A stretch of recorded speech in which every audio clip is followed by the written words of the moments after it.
Hey, this is Simon Chen, and welcome to Recruiting Mastery Academy. Welcome. Hey, I want you to go through this module. So I know some of you want to know how to invite, know what the words to say, how to invite them, or maybe overcome some objections, how to close your prospects. But let me tell you, this is probably is definitely the most important module out there. So make sure you go through this. I'm going to share with you my entire story, how I struggled, the challenges, and really the couple of the key turning points. And I'll tell you, it all starts up here for your mindset and attitude. Now, you may not think I don't need a right attitude, I don't need a mindset, but it's all about the way you look at things and how you become that person that attracts better prospects. And I share that with you. The lessons, the mistakes I made, and the turning points, a couple of things that are really, once I make a little tweak up here, the attitude, the way I said things, then everything happened. So, I will not be, if you don't get this right, all the other stuff, the scripts, the follow-ups, the closing, the co-market, none of that matters. So make sure you go through this module. This module, just to let you know, in my opinion, is worth more than everything else combined. The main lessons are here. So please just don't think that this is a mindset attitude thing, how you think, just skip it. Because again, the book, you probably heard of it, Think and Grow Rich. It's all up here. And how you see things, okay, and how you treat prospecting, and I'll share with you how you overcome the challenges, maybe you're not consistent enough, maybe you have the discipline, maybe you have the fear. It's all in this module. So make sure you go through this carefully. If this is the one that you want to listen over and over again, especially after I share my story. I was just like you. Okay, I made no money. I'm kind of giving it away, but I made no money my first 2 months. I was struggling. I spoke fast. I was scared to pick up the phone, but I overcame that. And I'll share with you how I did it. So go through this module, pay attention, and the habits and the things, the routines I created, make sure you implement those. And I'll give you a little quick homework assignment at the end. It's quick, but it's so important. So make sure you don't skip that. All right? So let's go right into this module. Hey, this is Simon Chan, and welcome to MLM Recruiting Mastery System. Congrats on getting this course. In this module, we're going to go over, in my opinion, the most important module, which is the mental tricks to help you become a top recruiter. I'm going to share with you my story, the lessons, the mistakes I made on my way to be one of the top recruiters in my company. And this was really built the foundation of my $1 million business. As most of you know, I'm no longer involved in my company. I don't sponsor, I don't recruit, I don't talk to my downlines, but I still get paid a 6-figure residual income every week. I may spend 5 minutes a month changing my authorship, ordering some products, and the company pays me. And it's been going on for 13 years now. But all this started when the first 2.5 years, I was one of the top recruiters. And even later on, I kept on recruiting. And I'm going to share a lot of the secrets in terms of how to overcome the challenges, because I did not have success at the beginning. So before we start, my purpose of life is to have a positive impact as many lives as possible. That's why I do what I do. I believe we're all born with unlimited potential, and network marketing unleashes that potential. So you out there, you're listening to this, you can be a top sponsor too. I also believe network marketing allows us to give back more.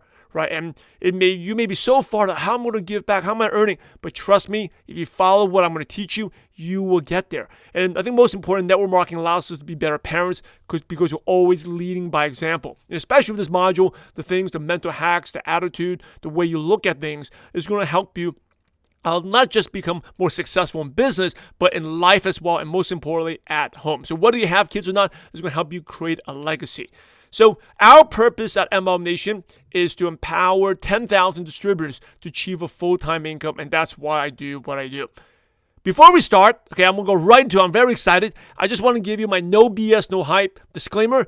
I'm very strict, no BS, no hype. I don't like to sugarcoat things. I'm very direct, so I hope I don't offend you, but I want to give it to you the real deal, okay? Is that all right?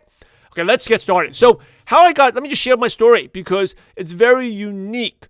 And again, I was not an instant success. A lot of you listening to this are probably doing way better than I first did, but I was still able to become a top recruiter and build $1 million business. So I read Rich Dad Poor Dad. This is one of the, back in 2003, this is one of the most influential books I ever read. And it really taught me, hey, I got to start a business. Why am I working, at a job or thinking about doing a corporate career path, right? So I read that and realized the way to financial freedom, to get passive income, is with a business.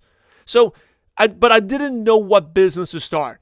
And I went back to the bibliography at the back, recommended books. I read Cash Flow Quadrant, and I heard Rich Dad, Poor Dad, Robert Kiyosaki, talk about network marketing. And I had no idea what network marketing was. I initially thought network marketing was marketing computer networks. Okay, I was like, how come I never heard of this? It's an IT thing. But the more I researched, I was like, if he's recommending it, hey, I want to get started. Because I thought about doing real estate, I thought about doing other things, but I just didn't have money, right? And then another thing I learned, I thought about doing a Subway franchise.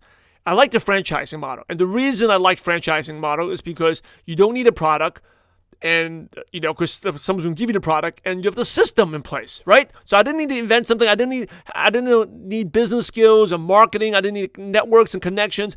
I had a product and a system, and I just followed it. I thought about doing sandwiches, but the problem is at that time it would cost over $200,000 for me to really get started. I didn't have the money. I think it was close to $250,000 in LA at the time, and you really don't make any money until you open your second or third store.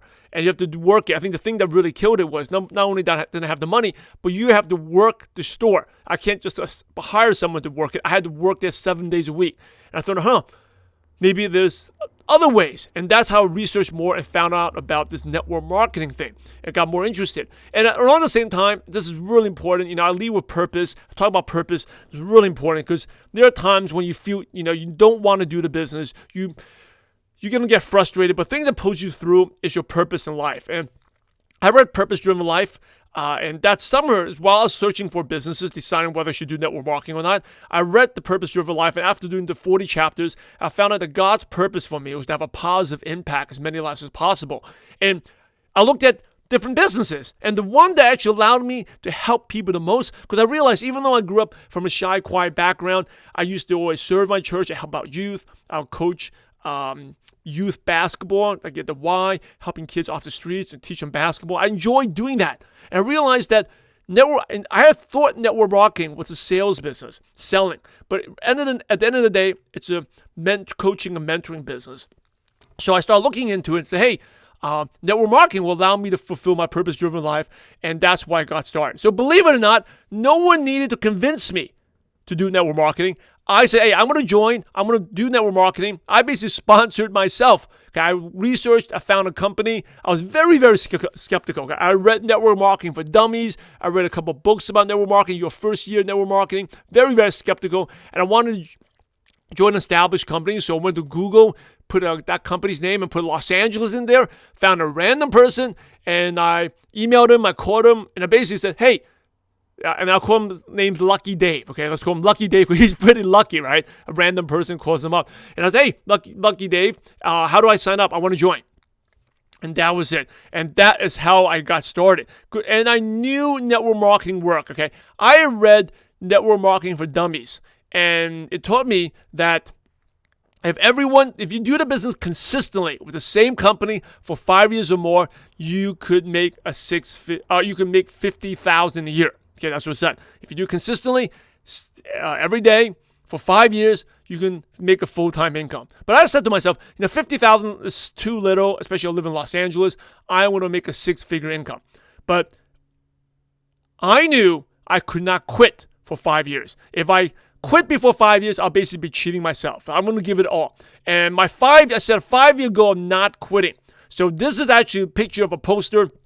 Muhammad Ali says, impossible is nothing. Every time I felt down and out, I looked at that picture. And also had a 5-year date. So I started November 14, 2003. And the 5-year date was November 14, 2008. And I said to myself, if I quit before 2008, then I'm cheating myself. So I'm not going to quit. Now, if I don't make six-figure residual by 2008, then I'm out of here. I'm quitting. This is not working. But I had to give it time. So one of the first things I'm going to ask you is, set a time that you're not promised that you're not going to quit. Okay, that date also, every time I left my apartment, it made me think, Simon, are you doing something that's going to help you get you closer to your goal or take you away from your goal? And that's something I always remind myself. Every time I go out, I look at that poster. Am I doing something that take me away from the goal or closer to the goal? And again, that kept me in the game. So by the way, I just had to share with you, when I sponsored myself, right, I talked to the guy for 40 minutes. I still remember I was driving to my small group, had my headset on. He called me, and we talked for 45 minutes before I signed up. And he went through all the packages, answered my questions. And when he's ready to sign up, and when he finished everything, he said, "Simon, are you ready to get started?" And guess what I said? I said, "Let me think about it." Okay, even though I was, I had told him I was going to join, I still had to think about it. So I went there and I said, "Give me a call back tomorrow." And I still remember where I was. I was at the Camarillo outlets shopping the next day for clothes. And he called me and said, "Simon, did you think about it?" And guess what? Did you think I thought about it? Absolutely no, I did not think about it. But so that's the first lesson. A lot of times people say you got to think about it. It's not like staying up all night to think about it. Sometimes they're just not sure or afraid to pull the trigger, which is what I was. I was afraid to pull the trigger so quickly.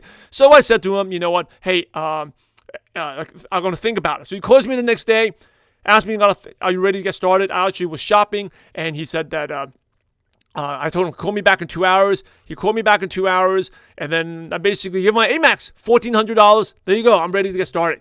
Okay, so that is how I started on that date, November 14, 2003. Now, I set the goal. I wrote it down there, and you may think I'm so excited. I was going to do well, but I had tons of challenges, okay? My early struggles. And by the way, remember that story about Lucky Dave? Because we're going to go back to him in a little bit. So some of my early struggles, I had no business skills, I didn't know how to talk to people, and I didn't know many local contacts. I had no idea how to have a business, okay? I didn't know how to talk to people. Communication was definitely not my strength, and that's why I love this business, because it allows you to really bring the best out of us. And I moved from New York. I was born and raised in Brooklyn, New York. I moved to L.A. I just moved there. I didn't know many people either. So when I first started, I invested $1,400. This was November, and this is actual back office shows you the check I was making. Okay, so on November 28th, 2003, I was a couple weeks in. I was making $0. Now, another week or two, I was still making $0. Okay, that's called a bagel. Zero. I was like, wow, so much for the quick money here. December 19th, also $0. Now, why am I showing this? Because I'm showing you, hey, if you're stuck, I was just like you. Okay, I made no money. Now, here was one of the mistakes I made, why I didn't make any money, is don't fall for the big whale trap, okay? The big whale. What I mean by the big whale is I was working at, a nutrition health company, and sometimes we have a tendency to think that if I get this one gym in, so much products will be sold. Or if I get this one doctor in, he get all the patients in.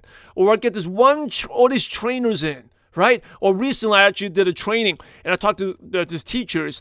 This lady worked with teachers and wanted to get the Teachers Association there so the teachers could eat healthier, so they can teach the kids better, get all the teachers taking the products. See, that is the big whale. Like a big whale, the problem with this big whale, and for me, I had connections with a basketball team, okay, a professional basketball team. I met with the trainer. I was hoping the professional basketball team will order the products every month, and it would be 15 basketball players ordering the products, the fish oil, and the joint supplements. I'll be the shakes. I'll be ka-ching. I'll be a millionaire overnight just from one team. I don't need a sponsor anymore. I don't need to go out and call people anymore. So that is the big whale trap. The problem with this is it takes, I met the trainer of the basketball team. It takes numerous amounts of meetings to get them on board. And I met with the trainer. Did you think I ever had a follow-up meeting? You know when the follow-up meeting was? It was never. I had to meet with the assistant coach, then the assistant trainer, and then the business development, and then the sponsorship guy that works for the team to make sure. It was just a nightmare. I never even got past the first meeting. Okay. Second thing is, I also tried. My dad was a doctor. Okay, my dad was a doctor, and we had money. So my dad had, that was actually one of my why. My dad had he was like rags to riches, grew up from Hong Kong, came to the U.S. with no money. And we grew up, I grew up with 3 Mercedes, big house, but I never had time with my dad. And I was just like, I didn't want to end up like that. That's why I started looking to network marketing. Rich Dad Poor Dad really hit me, right? I wanted passive income because my dad made a lot of money, but he had never had any passive income. So the weekends, he was always busy, and I didn't want to be like that. But my dad didn't know a lot of doctors. So I'll meet with a couple of doctors. I was like, and these are all general practitioners, like internists.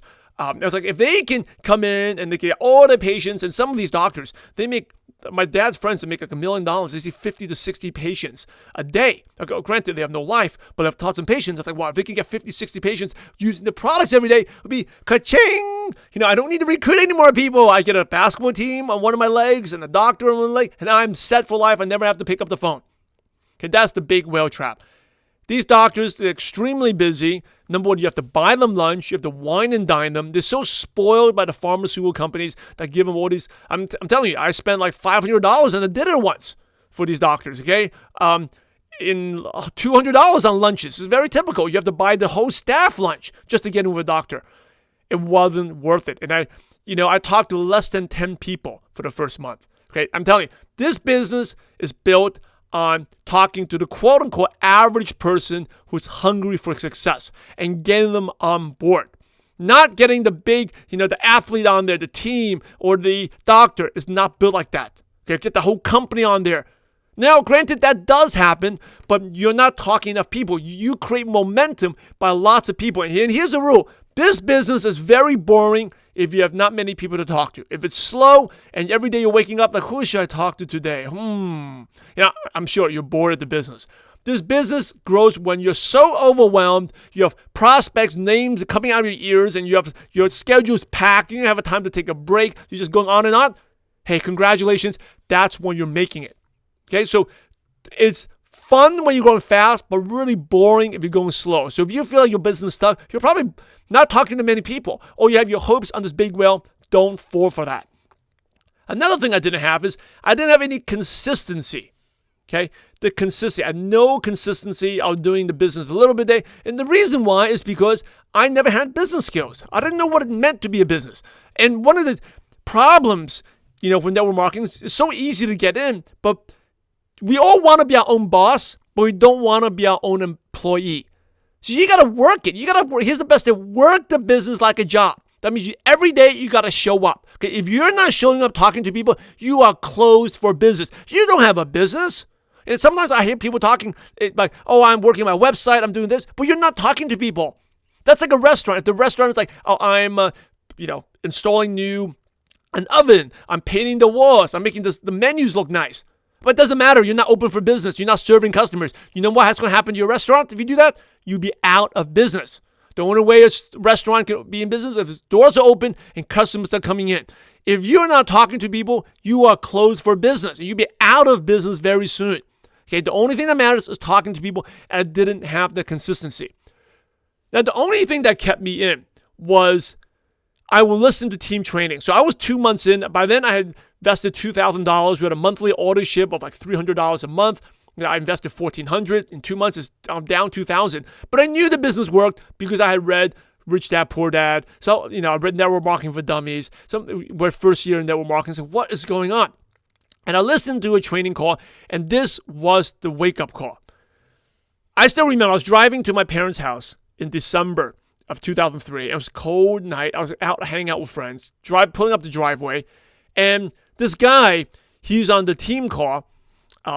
Let's call him Steve. Okay, he's a 6-figure earner, and he's talking about the team call. This business is awesome. I'd be able to quit my job. I was able to, stay-at-home dad. Blah blah blah blah blah blah. And I was like, I've heard this before. I know the business is awesome, right? And then he says, well, if you're doing this business on a Monday, and then Tuesday, Wednesday, you take time off because you're going out with your friends. And then Thursday, you do the business a little bit. And then Friday, Saturday's the weekend. You hang out. You watch football. You take a break. You spend time with your family. And then Sunday, you're like, I hate my job so much. You get motivated. You build a business again. You make some cause. You're not going to make it, he said. And I still remember he said that. For some reason, I remember because I felt he was talking directly at me. See, that was me. I'll do it on Monday, take Tuesday, Wednesday, I'll watch basketball, go out with my friends. Thursday, and a little bit. Friday, Saturday, the weekends would go by fast. I felt like he was talking directly at me. And at that moment, I just rewound it. I still remember. This is old school. I would download the audios and burn them on CD. And I was in my parents' driveway. It was a very cold day, like 30-something degrees, close to freezing temperature, 0 degrees Celsius. And I rewound that, sit in the car, and listened to that thing like 5 or 10 times, rewinding over and over again. I was like, hey, this guy is talking to me. That's why I'm down $2,000. And I got so angry at myself because I knew this business worked. It's like, I don't have that consistency. And then I made that decision that day, that every day from now on, I am going to, prospect every single day. Every single day, I'm going to do it. I don't care how bad I am. I'm going to do it because deep down, I knew this business worked, right? I knew this worked. It just wasn't working for me because I was not making it happen. I didn't have the consistency.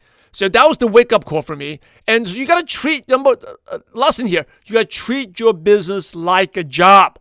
Set consistent hours. Treat your business like a job. Please, please, please. Treat your business like a job. So I couldn't even wait to 2004. I remember my New Year's resolution was January 1st, 2004, to build a business every day. I didn't even wait for that. I just went right into it. And December 28, 2003, I started doing that. Now, so this was January 2nd. I had to spend 4 days prospecting, still $0, right? And then January 9th, still $0. And here's the thing that kept me motivated is, and I want to mention this over and over again, you have to track your numbers. Because I had read a book that one of my good friends and mentors, Robert Allen, he told me out of 100 random people, if you talk to 100 random people, at least one person would join. And I said to myself, I could do that. Talk to 100 people, 100 join. I was talking to 20, 30 people by then already, and still no one joined. Now, I would probably have been tempted to quit, but I knew that, hey, 1 out of 100. So it's like, I'm only a third of the way there. So keep going. So I will keep going. So by January 9th, I was talking to 30-something people, but still no one joined. Now, which brings us to the second big turning point here, aha moment, was self-development is really important.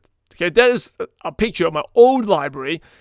If you watch my Facebook Lives or ML Nation videos, training videos, you know how big my library is now. But that's one of the libraries when I first got started. And I got the book, okay? I remember Zig Ziglar Selling One on 101. Selling One on 101.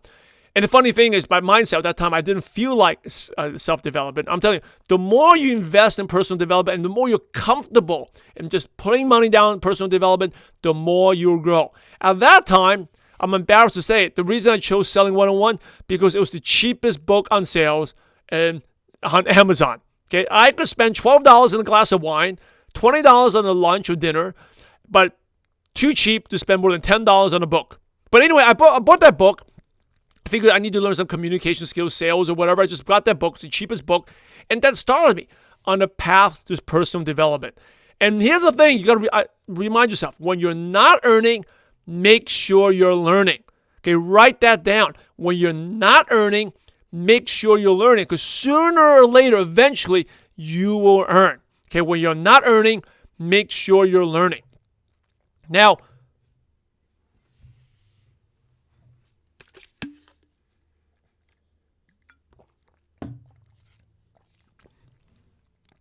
when you're not earning, make sure you're learning, because sooner or later, eventually you will earn. Okay, it's like learning how to swim, learning how to ride a bike. Sooner or later, you will get that. So that motivated me and it kept me going. And I guess, like I said, I talked to over 30-something people by then.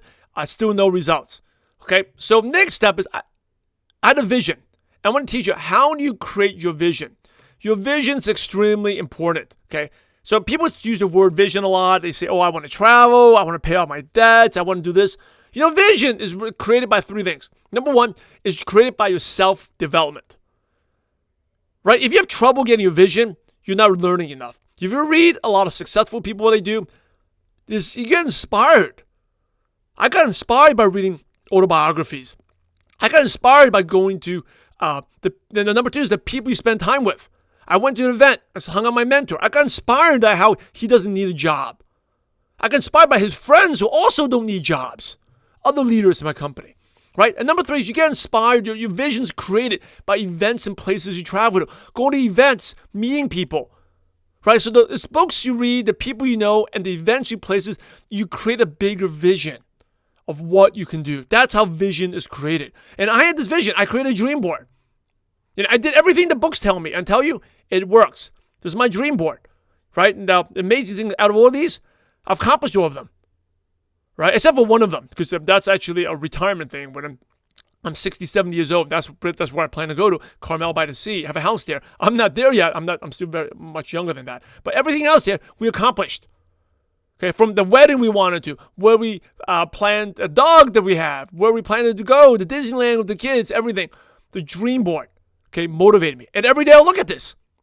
Okay. Also, I wrote a check to myself, right? I wrote it on February 27, 2005. You can see that.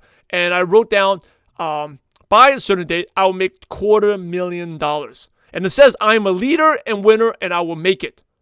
And I put this on my desk and looked at it every single day. Okay, so when I prospect, sit on my work desk, that's what I looked at. Visualization, I'm telling you, is so important. Now, one thing to keep in mind of, you are already successful. Okay, success is all relative. Sometimes you feel like, I'm not successful yet because I'm not making enough, right? If I made more money, if I'm, prospect is very successful, I'm not successful, I haven't made any money yet. I'm telling you, success is all relative. And what I mean by that is, just say if you made $1 million, if you made $1 million a year, would you consider yourself successful? Some of you may say yes. But at the same time, if you talk to Bill Gates or Mark Zuckerberg and said you make $1 million a year, is that successful? They will say no. Right? So success is all relative. Don't ever compare your definition with other people's. Now, the important thing is you're already more successful than your prospect because you're going in the right direction. I want you to think about that. You're already way more successful than your prospect. So I don't care what job, how much income they're making. At a job, right? Maybe you're a student and you're talking to someone who's a corporate executive. You're already more successful than them because they have a job. They're going the wrong direction, right? If you're going fast in the wrong direction, it's terrible. You started, the fact that you started, about residual income, about the importance of working for yourself, having a business, you're going the right direction. Now, you may not be going fast, you may be stuck, but you're already more successful already. Okay, and that's all that matters when you're prospecting. So, and we're going to talk more about this in the next module about having more posture and confidence. You're already more successful because you're headed to the right direction. Think about this, right? If you want to go from New York and go west to L.A., if you're heading west, even though you're stuck, it's way better than going at 100 miles per hour or going east. Because if you're in New York, you keep going east, you can fall off the cliff and you can go right into the Atlantic Ocean. So even stuck, heading west, pointed west, even though you're stuck or maybe crawling very slowly, it's better than going in the wrong direction. So it's extremely important. Always remind yourself that. Now, people buy your commitment, confidence, and change. Okay, the 3 C's. Commitment. How committed are you? How confident are you? And we'll talk more about this in Module 2, how to have more confidence. And your change. How are you changing? So change means maybe you used to just watch TV all the time, just post about negative stuff. But now when you're on Facebook, social media, you're posting things about books, about being positive, about bigger issues. Right? That's change. Or maybe if you're doing change could be a product. Maybe if you do skincare, maybe you look younger now, less wrinkles. Or maybe change, you do a weight loss product. You used to be overweight and now you lost 10 pounds. People buy your change. Okay? People don't necessarily just buy the amount of income you make. Never think that if I made more income, all my friends would join. Because it's not true. Gotta tell you, my 6-figure residual is more than my brother's full-time IT income. Okay, my brother, I love him to death. He's awesome. But it's been like 13 years, right? How many years it's been? And I still earn more than my passive. So even all this time, even though my passive income, 6-figure passive, more than my brother's full-time job, my brother still does not do network marketing. He's still not building his business. Okay, he doesn't want to do network marketing. So I tell you, they are going to be close friends and they will never join. So don't ever think that if I make more income, I'll get all my friends in. That's never true. But what people will be convinced is by your commitment, how crazy passionate you are, your confidence, right? Because we'll talk more about this later, your confidence and your change. Now, here's the thing that's important. When you feel good, you do good.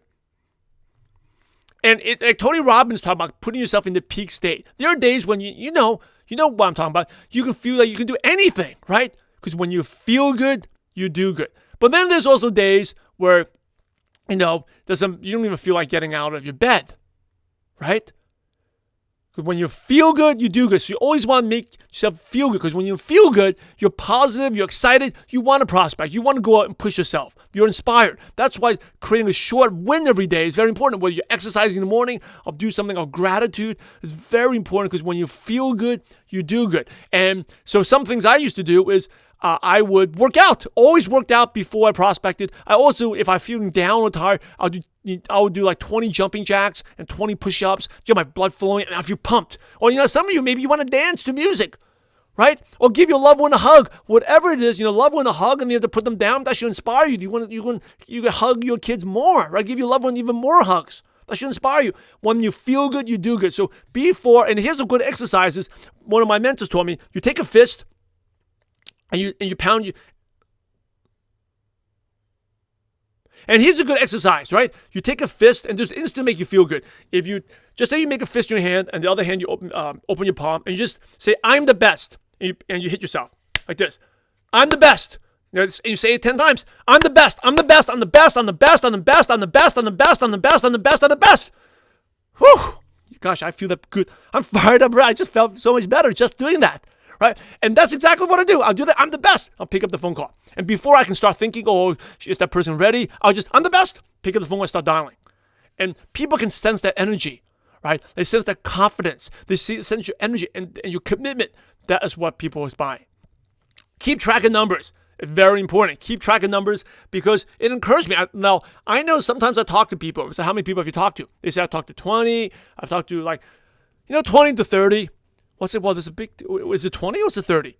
And say, I don't know, it's like 20 to 30 people.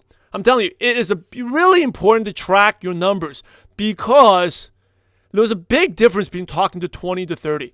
When I talk to 20, I'll tell you, when I first started, I couldn't even talk to anyone. Okay, and I started prospecting that time. Like I said, I was at my parents' house. I would make phone calls. I was so embarrassed. I was in my parents' house, and that's just before Wi-Fi was that strong. So I have my contacts on my computer, and I'll make a phone number, but I was so embarrassed. I didn't want my mom to hear me, so I'll go into the den. I'll make a phone number, I'll make a call, and then a minute later, I'll be right back out. I looked at the next number on the computer, then run back into the den. And I did that throughout the day, and my mom what are you doing? Don't worry, Mom, don't worry. I'm just making a couple phone calls. My mom gave me this weird look because I was so embarrassed about the business. And during the first 10 calls, I couldn't get past hello, right? I sounded so terrible. By the 10th and 20th, I got people to actually agree to look at information, but they never did. By the 20th, people look information, and I could actually get them to almost to the closing. And by 30-something calls, I was very close to sponsoring a couple people, but I just didn't know how to close and get people to sign up. So again, track your numbers because it's very encouraging. And I got my first sign up, my 42nd person got my first sign up. Okay, 42nd person got to sign up. This guy just emailed me. I'll tell you, you talk to enough people sign up. This guy emailed me and told me, hey, I want to sign up. How do I get started? And that was my first sign up. So you can say that was probably the easiest sign up for me. He just emailed me. Hey, call me back the next day. I looked at information because by the way, I actually never talked to him. But he was a lead that I purchased. Now, by the way, I talked to Walmart's, I talked to everyone, but this happened, the first time was a lead, and I sent him the emailed information. He wasn't there. I left him a voicemail. He watched it, emailed me back, said, call me the next day, and I called him, and that is how I got my first sign up. Now, here's a report, okay? Here's the back office. I got my first sign up, and you can see maybe there's 500 here, okay, on the left volume, but because my company was a binary, I still made no money. Now, maybe your company's pay plan is better, but I made no money from the sign up. And I tell you, that is when, you have to avoid the haters and negative people. This is when your friends will tell you, I told you that doesn't work. The upline made all the money. You worked so hard. Where's the money? I'm telling you, that's when don't worry about what people are thinking. Okay? Avoid the haters and negative people. Know that when they're going to bed at night, they're not thinking, oh, well, Simon, I can't believe he's building that business, signed up someone. They're not dreaming about me, okay? So I knew that. So I just, whatever they said, I didn't let it bother me. I kept on going, okay? I kept on going. Now, got my first sign up and made no money, but at the same time, I had a major turning point. And I had a new mentor. Now, my original mentor, remember his name? Lucky Dave. He was a very nice guy, but he wasn't a top recruiter. And I learned early on that if you want to be a leader, you have to recruit. He wasn't a top recruiter, and one day he called me and said, "Hey, this new guy is going to mentor you, work with you. This guy, Steve." And I was like, "Steve?" He said, "Yes." "Do you mean the Steve that on training calls?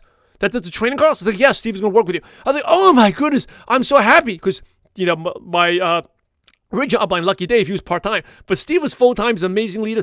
Oh my goodness, I can't believe it. It's so long. I'm so excited, so happy. So I said, I'm super excited. So, all right, thank you. He said, he's going to call you in a little bit. Just work with him, okay? I'm no longer be working with you. So I'm ecstatic. I'm so excited. And I remember that time I was training for the L.A. Marathon. I went for a run, came back super excited. And then Steve calls me. Steve calls me and says, "Hey, how's it going?" "It's good." I said, "Well, are you, I'm like, thank you so much for working with me." I'm like kissing his feet, "Thank you so much." I'm like kissing his butt. I'm like, "Oh, thank you so much. I'm so happy." He said, "You ready to go all out and work this?" I said, yeah. I heard that you're a pretty smart guy. I said, "Well, I'm not smart, but I'm willing to work hard. I'm willing to do anything to be successful." "Are you sure?" I said, "Yeah." I keep thanking him. I said, "Listen," he's like, "Stop thanking me and kissing my butt. I want, you'll be hearing from me soon. Okay? You say you're going to go all out?" I said, "Yes, I'm going to go all out." "Good. I'm going to talk to you soon." And he just hangs up.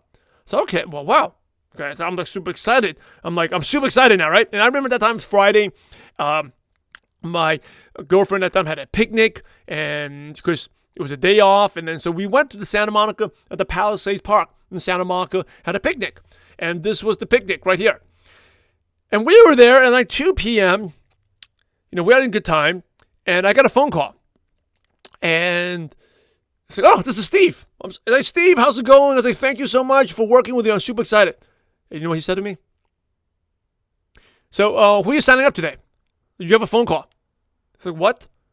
I was like, "Well, I'm looking at your volumes right now. You're making $0." And I was like, "Yeah, but Friday. So who are you prospecting? We got a 3-way call. The deadline ends. Weekly deadline ends today. Where is it? Who you bring in?" I was like, "Well, Steve, like Dave, Lucky Dave had told me Fridays are not a good time to prospect. People go out with their families. You go out." He's like, "Screw Lucky Dave. Forget Lucky Dave. You're working with me. So who do you have?" And I was like, but no one really. So he just starts ragging on me. And I was like, "Steve, okay, I got it. I will work hard. Okay, I'm at this picnic right now." And he's like, and my girlfriend's like, "Who the heck is a psycho calling you?" And I was like, "Steve, I gotta go." And no. And he's like, "No, you're not getting off the phone. You're gonna be with me. I got more questions to ask you. So who are you talking to?" I was like, "This guy's a psycho. He's a maniac." Right? It's like, so right now the problem is you just told me like an hour, 2 hours ago, you can go all out for success. And Friday you're having a BS picnic? What the F is going on? Effing picnic. Let's go. You're making $0. You're telling me you want to go all out? You're happy? You're comfortable? You're proud to be your girlfriend that you tell your girlfriend you're making $0? And I was almost angry at this point. But again, I told him like an hour, 2 hours ago, I was going to do everything to be successful. So I couldn't just hang up. He said, "So how many people you talk to?" And I said, "How many people you talk to every day?" And I said, "Like 15. He said, "That's BS." He called me out on it. It's like, it's not how many phone calls you make, how many people you talk to. Because he knew that if I was talking to 15 people a day, I wouldn't be making $0. I was talking to maybe 1 or 2 new people a day. I said, "Listen, young man, you got to talk to 5 new people a day, or else you're not going to make it." And said, "Well, today right now is the deadline. We got a couple hours left. You're making $0. You can't be like this. You gotta go and make a check. Who are you signing up? Who are you signing up?" And I was like, "Well, you have a 3-way. She's like, "Bring me anyone. Have you talked to anyone that can close? Maybe we can close them and get a sign up. So you need to make a check." I said, "You have a dog, a cat, anyone. We need to do a 3-way to make a check. You gotta have urgency." And I was like, "Well, you better get home right now, okay? And call me back and let's do some 3-way calls." And I remember that night I went back home. And a couple hours later, I got back it was like a day off, so I got back at 4 something. And I started to, we did a 3-way. I still remember a guy from Arkansas. Talked for 30 minutes. The guy didn't sign up. And afterwards, I was like, Steve, did I get okay? He's like, yeah, you did okay, but we need more of these. That prospect was lame. It's terrible. We need more of these people. You have any other 3 ways? I was like, no, not really. Well, listen, I don't want ever to be like this again. Every week, we got to have 3 ways. Okay? You cannot be happy and settle for a $0 check. And I was like, okay. And I said, I went back. And then the next day, Saturday, he called me. Saturday, Simon, what's going on? How many 3-way calls did we bring for this? Yesterday you made $0. Last week, $0. What are we going to do this week? And I was like, wow. Steve, it's Saturday. It doesn't matter. You go out. You say you can go out to be successful. We get paid weekly. The week starts on Saturday, ends on Friday, because that's how the commission structure works. So who are you talking to? Are we getting signups? Are we bringing 3-way calls? I was like, this guy is a maniac. It's like, and then Monday morning, he called me at 7 a.m. when I'm about to go to work. Hey, rise and shine, young man. Say, do you have any 3-way calls tonight? After your job, you have anything going on? I was like, Steve, I don't. And he would hound me all the time. And deep down, I was like, oh my goodness, this guy is crazy. I think I miss my old Lucky Dave. I hate working with this guy. This guy's a jerk. He would call me on Friday. Say, Simon, what are you doing? I'm just watching a movie with my girlfriend. I was like, and he would say, what are you doing, Steve? So, I'm looking at my check, $3,000 something this week, not bad. For you, $0 again. I don't know how you can live with yourself. You hang out with your girlfriend. You proud? You can tell your girlfriend you made $0 in this business. You're going all out. I'm done. I got me so mad. I feel like punching him in the face. But like deep down, I knew it was true though. But I was like, this guy's annoying. I don't like this guy. And here's the turning point. Okay, I dealt with that 2 weeks, 3. I couldn't stand this guy. And here was a turning point. One day, here's one of the turning points. One day, I was on the internet looking for gurus. So maybe this is the same thing. You look for trainings and stuff. And I was like, wow, this guy was paying $500 an hour. I want to hire him. He's very successful. And then I stopped. I was like, wait a second. This guy, I don't even know on internet, I'm willing to pay him $500. And I have a guy here that's proven, self-made, making 6 figures already. Of course, I don't like him. He's kind of like a jerk, always on my case. Won't let me help. Always calling me, asking me who, and making fun of my $0 checks. But maybe the problem is me, not him. Maybe it's my attitude that needs to change. Maybe if I was the person, that distributor that he wants me to be, always have 3 ways available, maybe my income would change. It's not what everyone else is, not the company and the product leader. It's me. I got to change my attitude. That, my friend, was one of my big turning points, because it's all about attitude and your mindset. So from that day on, it's, hey, whatever he tells me to do, I'm going to do.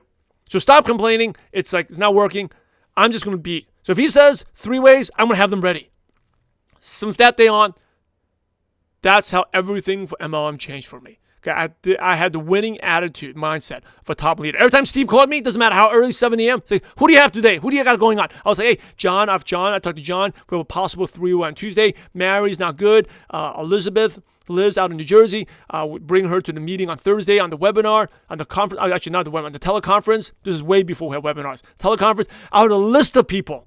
Saturdays, hey, Steve, I got ready. These are the 10 people. I'll plan them out. I always had 10, 20, 30 people all lined up on the list. 10 hot prospects, 20 one, 30 not good, all lined up.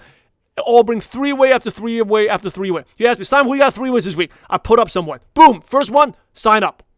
Pro Pack, $1,250. I was like, wow, that's what I need to do? I said, yes, that's what you need to do.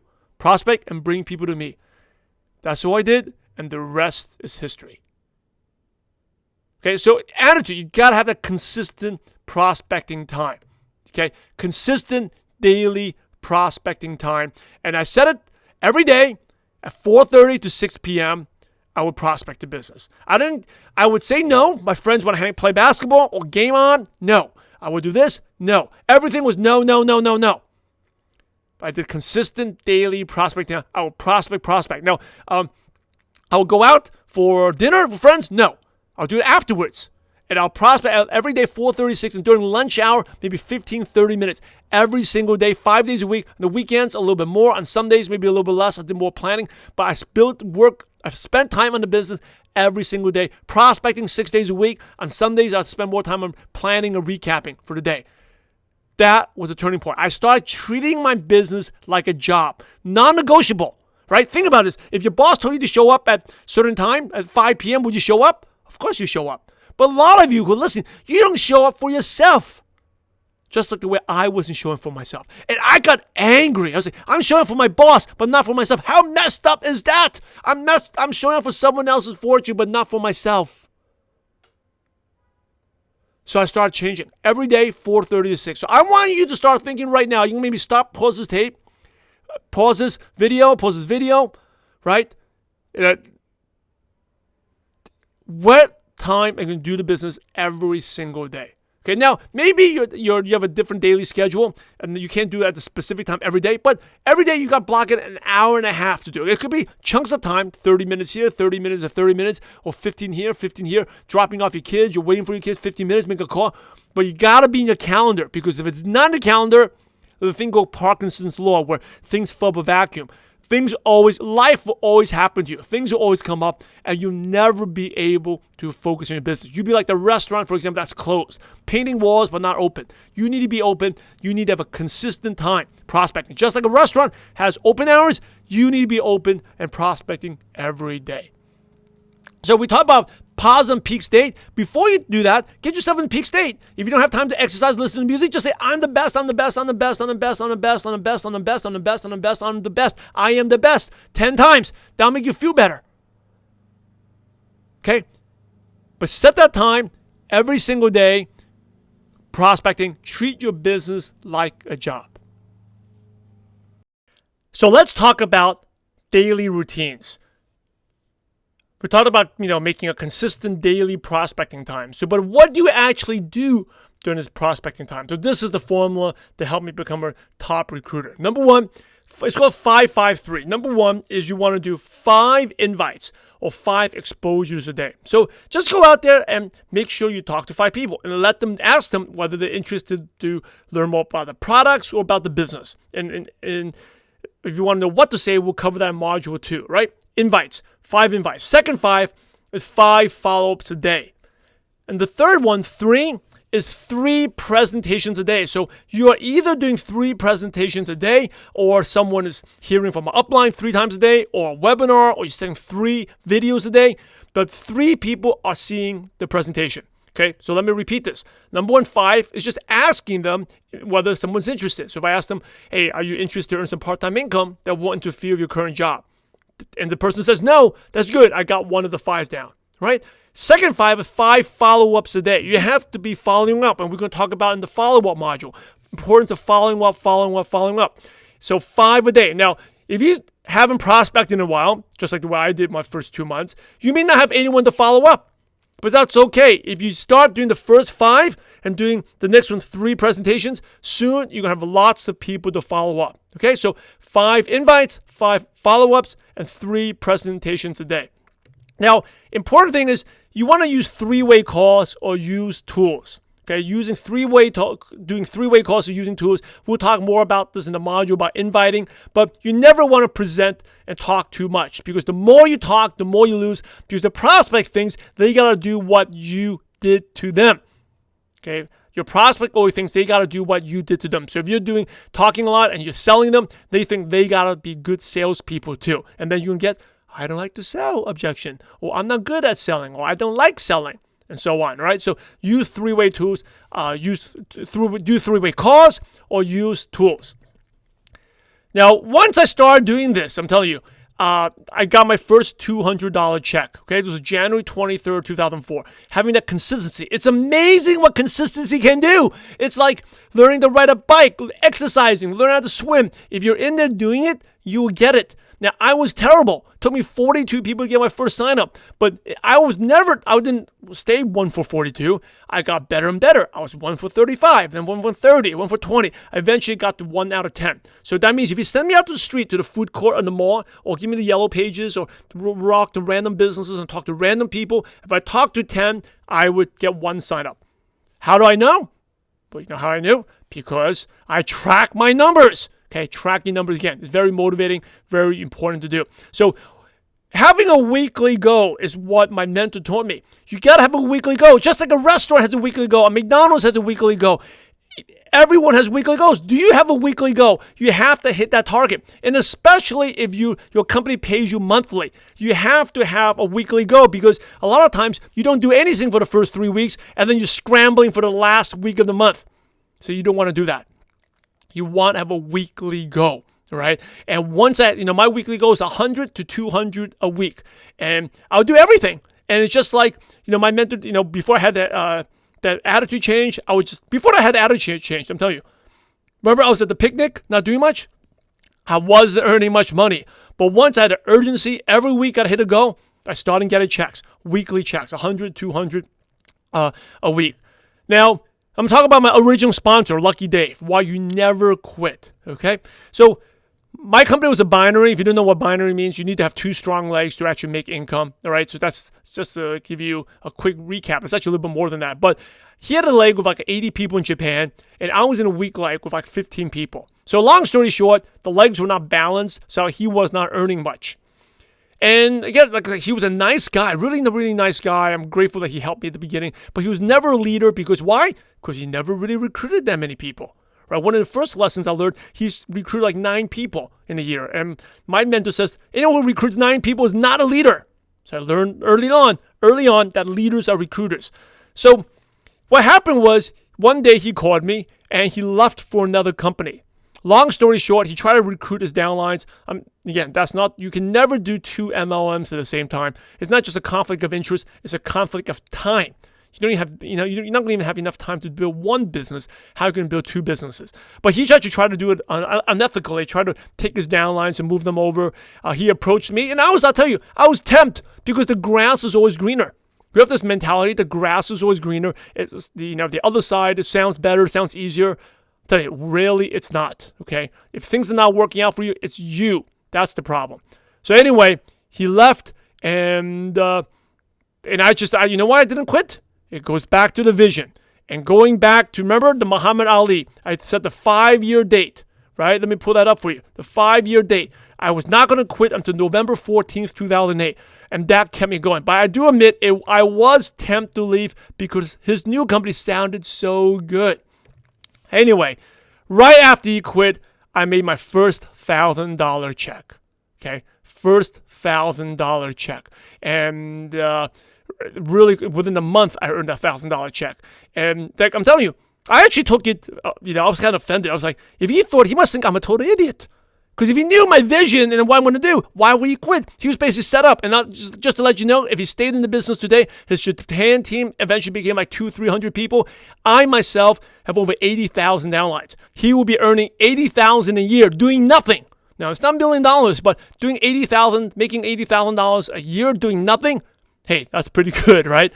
He gave all that away. Okay, you never quit because you never know what's going to happen. He never knew I was going to be where I was. He never knew I'll expand my business to Malaysia. He never knew that I'll recruit all these $1 million members into my business and groom them. He never knew that. And you also never know, right? You never know. You also never know who your downlines will bring in. That's why you never quit. And by the way, just to let you for the record, he was a nice guy, my original upline, Lucky Dave. And, we kept in touch for like 2 years afterwards. And the last time I talked to him was 2 years after he quit. He had joined 2 other companies afterwards. Okay, so again, I guess he never learns his lesson. The problem was him and not the company. Again, right, that's what we share in this, is your attitude and mindset. If things are not working out, it's something that you are doing that you need to make a tweak or fix. Now, here's a big aha moment for me. This was when I was actually working to hit a silver director rank. And I remember this is a big lesson for you, what it takes to be successful, right? So I'm going to share with you when it closes, and even though we're going to cover closing in a later section, this is a big lesson. So I remember I always wanted to grow into the Hispanic market because I live in Los Angeles. And my mentor one day gave me a lead. So he talked to the person, and this person has second doubts, but he figured if I talk to him, again, plug into the team, right? Use the upline, use the team, that he may join. So I called this guy. His name was Francisco Guzman. And I called him, and the number was disconnected. Okay, this was on a Monday morning. So I told, Steve, hey, Steve, what's going on? My number is disconnected. This number is disconnected. He said he's going to join. What's up with that? I mean, Why would his number be disconnected if he wanted to join? And then Steve told me, don't worry about that guy. He just emailed me back, says this is not for him. He's not joining. But okay, all right. So I didn't take it to heart because it happens, right? People decide not to join. It wasn't my prospect anyway, so I just moved on. Anyway, for the rest of the week, I had talked to another person, and this is another big lesson, and we covered that in communication later on, is there was a trainer, his name was Derek, and my mentor didn't connect with him well. So he gave him, hey, Simon, you talk to him. This guy, I'm frustrated. He doesn't get it. But if you talk to him from your sports background, into working out, fitness, maybe you connect with him, and he'll sign up. So I was like, sure. Okay. So I called him, this guy, Derek, and we had the best conversation. Awesome conversation. Awesome. So during the conversation, I asked him, here's this information. I'll send it to you. And when's a good time? He said, call me back tomorrow night. Okay. So I sent him information. I was fired up. I was like, wow, this is pretty good. My mentor couldn't connect with him. I had a good connection with him. So the next day I called him, and guess what? No one picked up the phone. Okay, Derek didn't pick the phone. I left him a voicemail, sent him an email. Guess what? He did not call me back. He also did not reply back to my email. So that was on a Wednesday. So let's go back 2 days later. On a Friday, I have a chance to hit a rank advancement. Okay, I hit a rank advancement for a silver director rank. That's earning my first $1,000 a week check, which I end up, okay, I'll tell you this more of the story, but I was prospecting as we signed up 1 or 2 people, and I decided on Friday, this is again, weekly go. You have an urgency. I gotta hit this target. I have to hit this target. So I called this guy. I was just calling everyone I've talked to. I called Derek. And Derek I talked to him, and he picked up the phone. And he was, I said, hey, Derek, what can we do to get you started? Now, we actually had a system where if they clicked on the video, we could tell whether they clicked on it or not. And he had not looked at any information at all. But I say, Derek, do you see this business can help you become financially free? He said, yes. What can I do to help you get started? I said, yes, Simon, I love it, but I just don't have the money. And this is one of the time I learned what could break it down close. And I'll share more about this in the closing module. But here it is. You basically take the amount and break it down to smaller chunks. So to get started, our company was $700. And you break it down. Now, $700 may seem a lot of money, but you can break it down to a smaller number. So I talked to Derek. Say, Derek, aside from the money, is there anything else you really believe this business can help you become financially free? And he said, yes, Sam, I really believe it, but I just don't have the money. So I said to him, all right, Derek, you sure nothing's holding you back? He said, yes, I know, I believe. I have no other questions. I'm ready. It's just not the money's not there. So I asked Derek, how many days are in a year?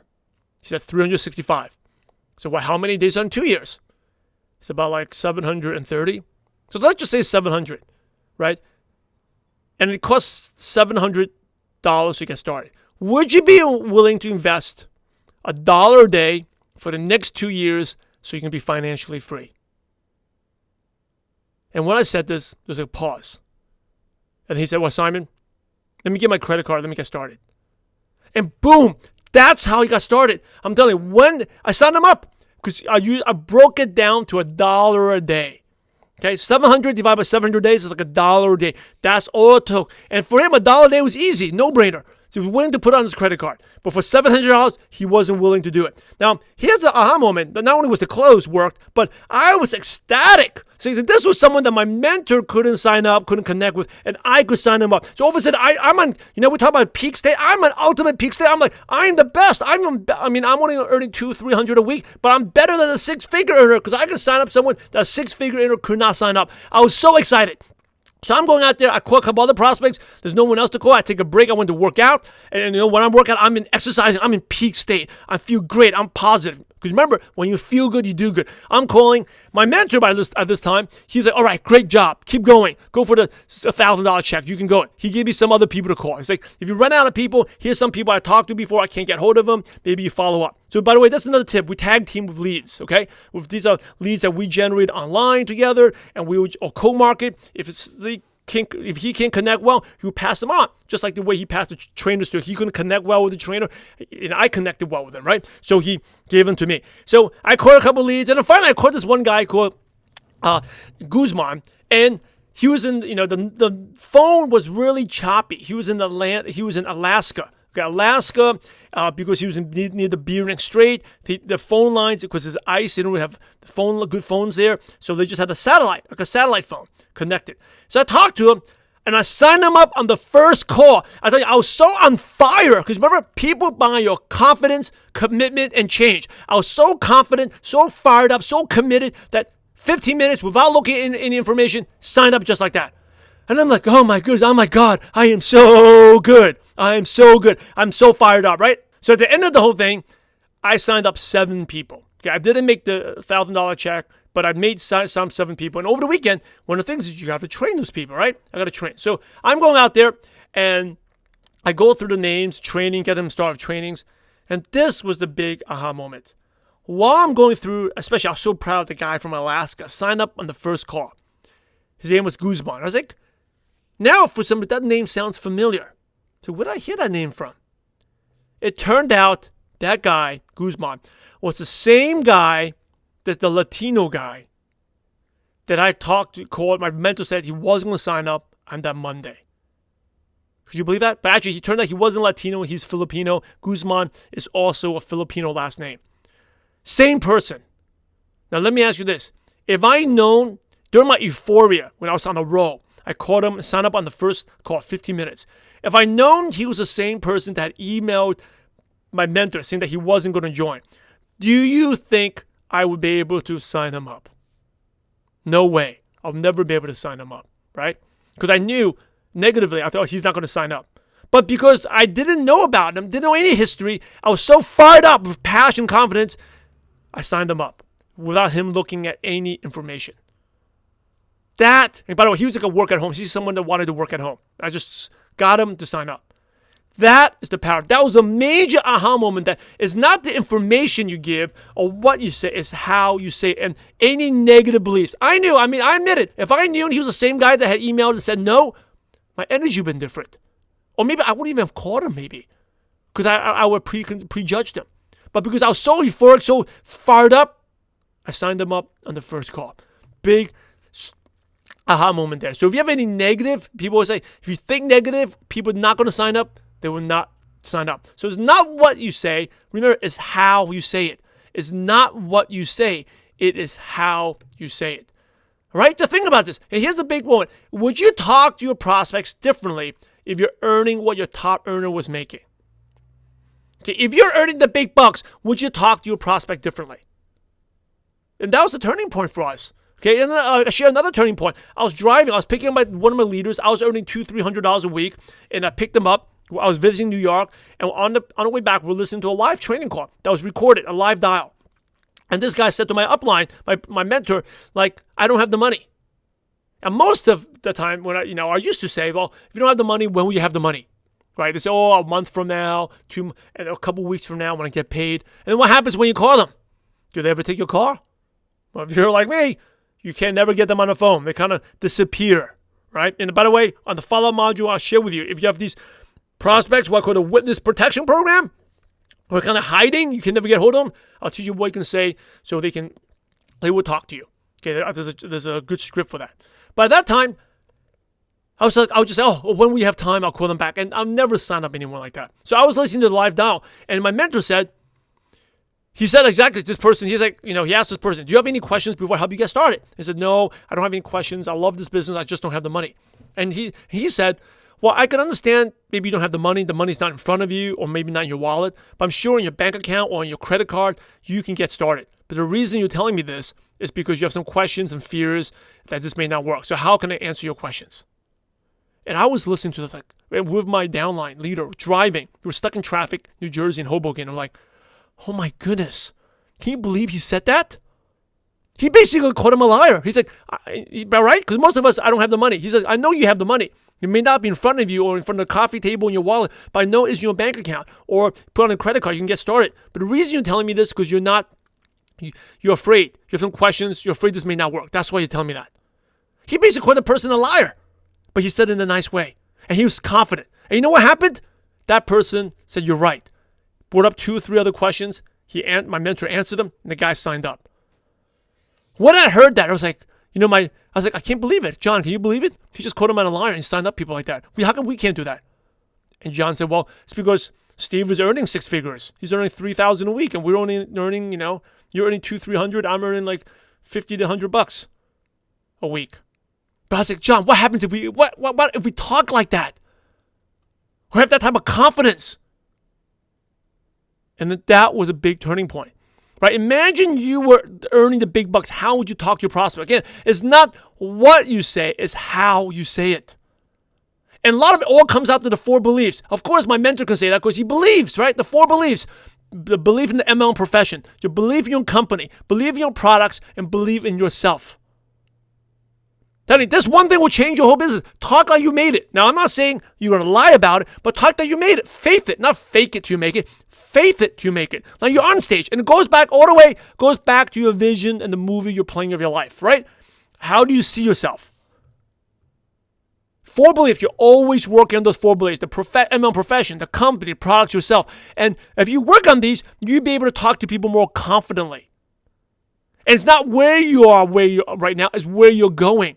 Most of you, you're prospecting in the past. Oh, 5 people said no to me. So you're prospecting with very little confidence. Or I haven't made much money yet. So you're prospecting like that. Prospect in the future where you're going to be a leader. Like you want to join now because I want to be on stage and making the big bucks. So why don't you join me now and wait later? You're not lying to people. And also, those people, the people that you bring in can make way more money than you can. Okay, I built a business that paid me over $1 million. I earned a 6-figure residual. I have downlines that make more than I do. So it's how you say it, not what you say. And always work on those 4 beliefs.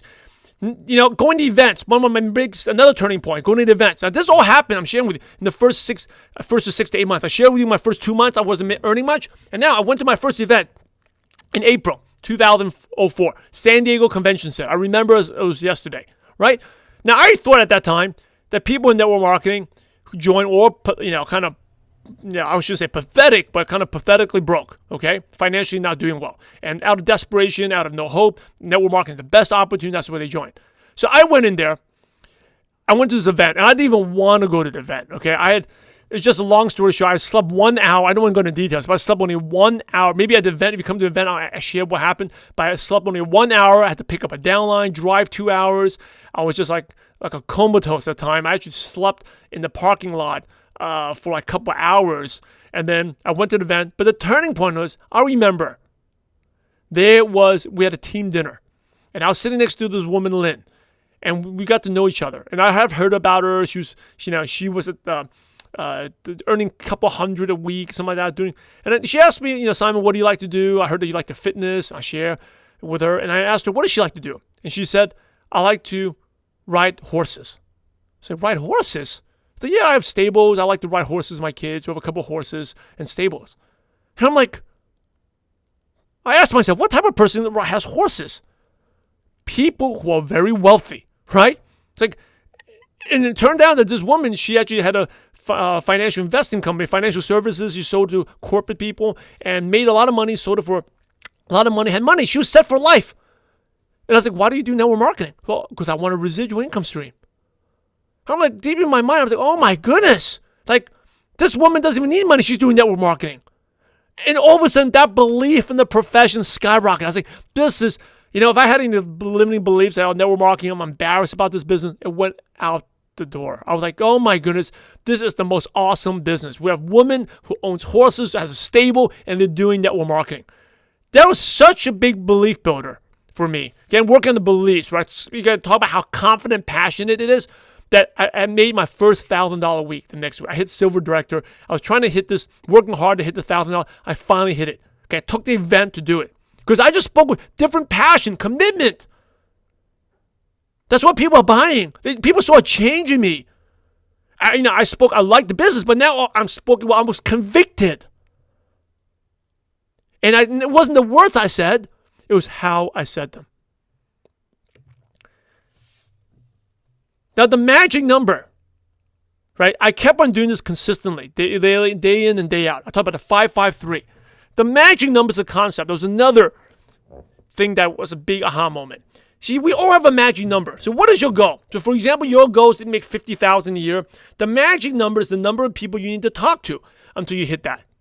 right? The number of people you talk to. So it may take you 100. It may take you, probably not going to be 100. If it says that you want to make $50,000 a year, it probably took you maybe 1,000 people, 500 people. There's a certain number, maybe it's 10,000. As long as you talk to those people, even with your poor skills, whatever skills you have, you'll get there. Okay, as long as you don't quit. I learned the concept of magic number. Now, without factoring duplication, if I wanted, like just say my magic number was for to make $50,000 a year was 5,000, right? And there are 300. Like if I talk to 5 people a day, how many days will it take me? It will take me 1,000 days. So if I want to make 50,000, you understand the math? Just say 5,000 is your magic number. Again, this is a magic number. And if I had to make 50,000, it took me 5,000 people. If I talk to 5 people a day, it would take me 1,000 days, which is about 3 years.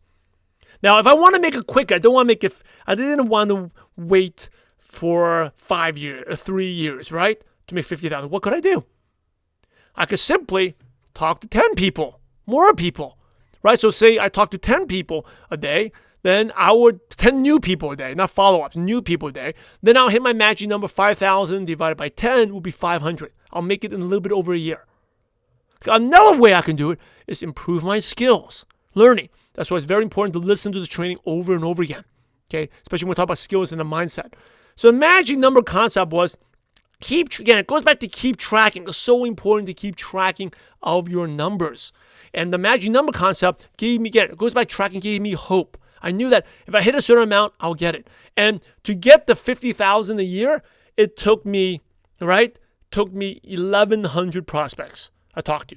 1,100 people. This is when I hit my first big rank. Let's go to Gold Director rank, and I made $1,800. Okay, during that time, $1,800. That was my first rank.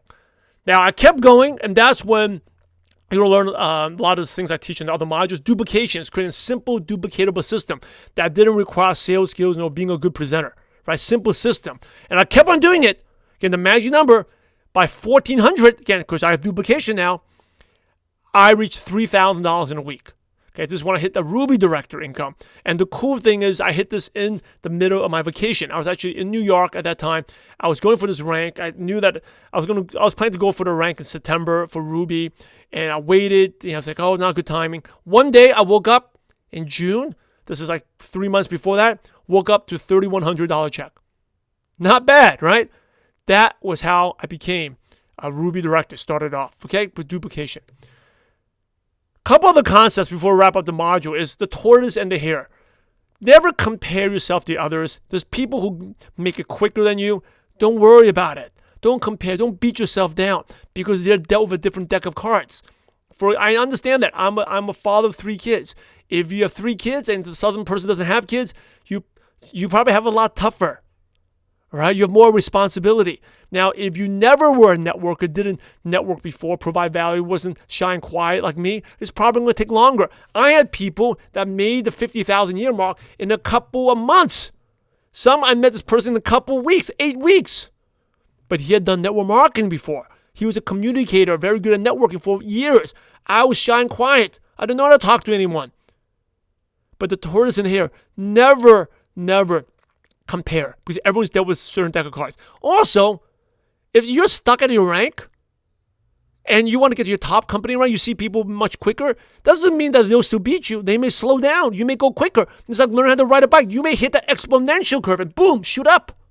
Right? In my first, when I became that 50,000, that major rank, the Gold Director rank, and we went to a special retreat, like a little event, and there were 35 people, 35 other distributors there.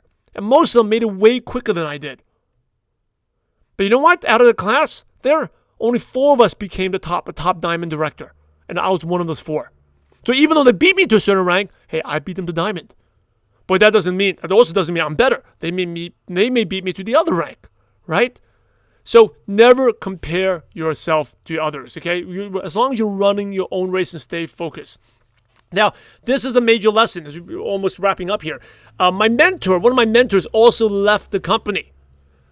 And, that actually the first time, I don't want to go to it broke my heart. But you got to keep sponsoring regardless of what happens. Keep recruiting and stay committed to your vision. And that was actually a blessing in disguise. We were building in Malaysia. He left and people were worried about, is the company really good? Why'd he leave? That was actually the best thing because I was grooming. I was actually the next leader and I actually skipped rank.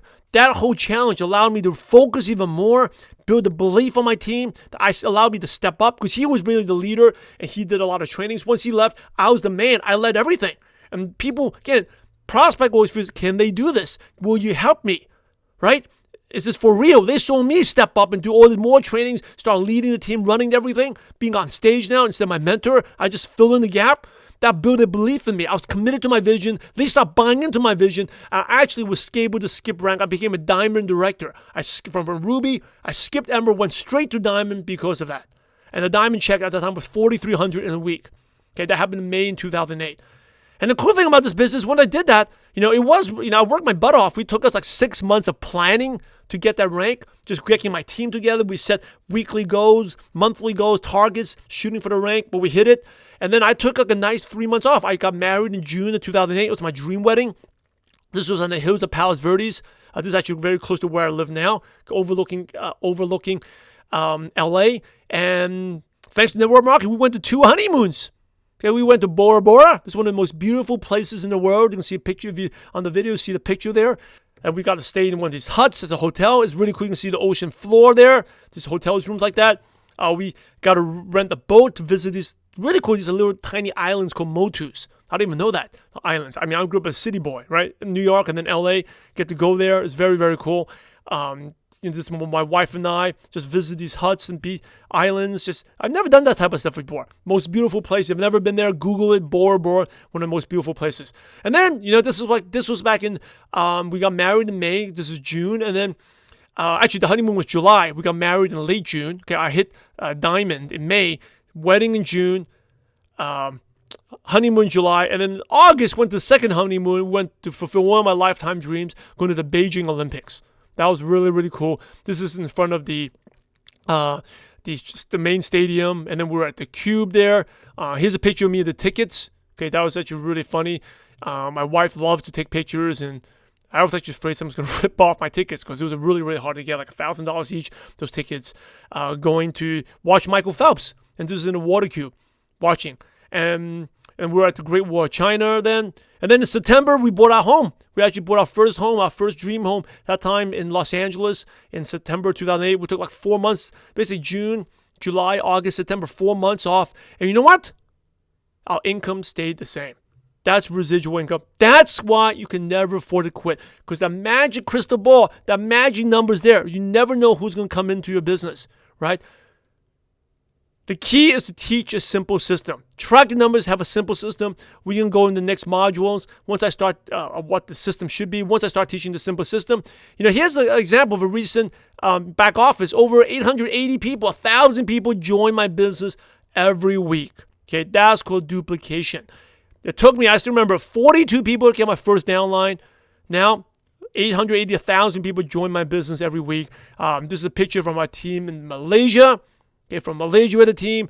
This was actually a team picture right there at an event. And then over 80,000 downlines now. And this is a picture from the Philippines. Just Philippines alone with almost 70,000.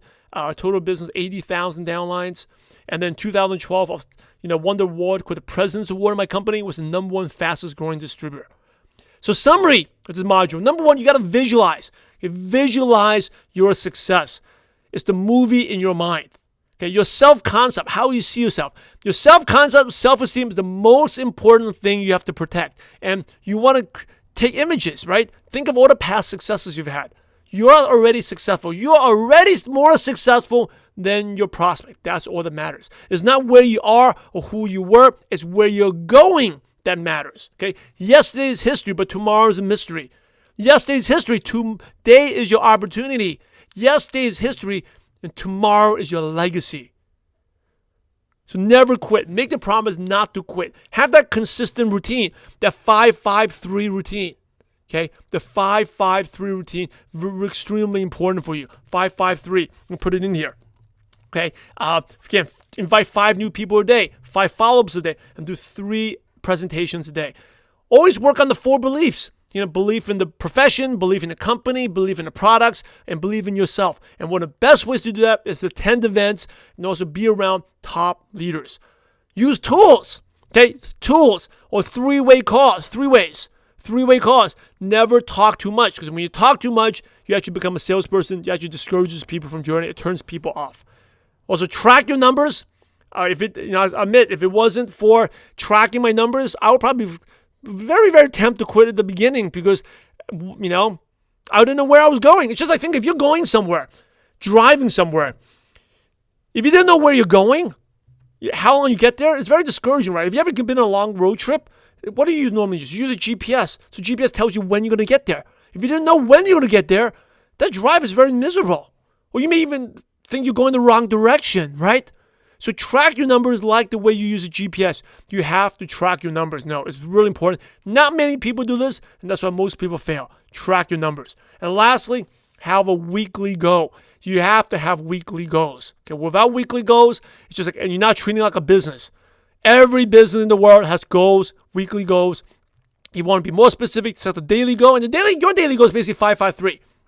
5 new, invite 5, follow up with 5, and 3 presentations, right? But you have to have weekly goals and go all out for them. It's non-negotiable. So some homework for you, okay? Homework for you, something for you to take action on. Number 1 is visualization. Create your own movie. What do you visualize yourself? Where do you see yourself? Right? Put music to it. Visualize yourself being on stage. One of the things that helped me out, even when I was earning 100, 200 a week, I saw myself earning 6,000 a week. And that's allowed me to speak more confidently. Right? Confidently. Again, it's not what you say, it's how you say it. We all act according to what we visualize. You're listening to this or you're watching this because you visualized. You saw yourself doing this. That's why you're here. If you don't visualize it, you're not going to achieve it. Right? Think of anything you do in life, you always visualize it first. Whether you go to work, you're prospecting, or you're not prospecting, you're skipping the training or going to training, you visualize in your mind first. Be careful if you visualize. We always act according to what we visualize. Number 2, set a consistent time to prospect each day. Extremely important. Treat it like a job. What is your time to prospect? I want you to do that. Okay? Now, you may have an hour and a half chunk, then set in different bits and pieces at a time. But you want to set a consistent time. And number 3 is get your upline to do 3-way calls with you, or choose the tool you're going to use. Talk to your upline, who's going to commit to 3-way calls. If you don't have an upline, then decide on the tool, whether it's going to video or something you're going to use. Normally, a video is a good tool that you're going to use so you can direct your prospects to. Okay, so 3 things. Create your movie, visualization. Take images, take screenshots. I use Evernote. Take screenshots and put them in there, or put it in Microsoft Word or PowerPoint, whatever it is. You have to visualize. Create your movie. That is the life. And we always act according to our visualization. And set a consistent time to prospect each day, and get your upline to do 3-way calls, or decide on the tool you're going to use. So that's your homework, and that ends up this module. But again, go over this. There's lots of key nuggets and lessons to this. Make sure you listen to this over and over and over again and do that homework. I'll see you on the next module.